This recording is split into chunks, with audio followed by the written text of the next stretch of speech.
If trophic downgrading has occurred across much of the Earth, as we have argued that it has, then that leads directly to the question, or to the idea, that the repatriation of large carnivores or large apex consumers in these systems could fix the problem.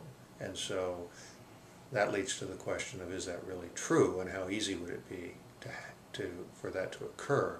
The first element of any such correction or reversal of trophic downgrading means or requires the reestablishment of large consumers.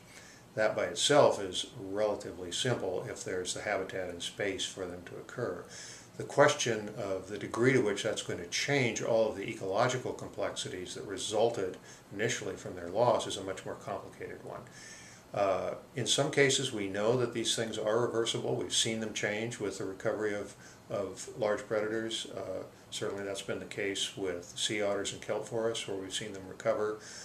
But we also know that the process and the controls on recovery are very complex, and that in some cases, once a system has undergone a large change, it is very difficult to recover it, or that one has to push it very far in the other direction before it will recover.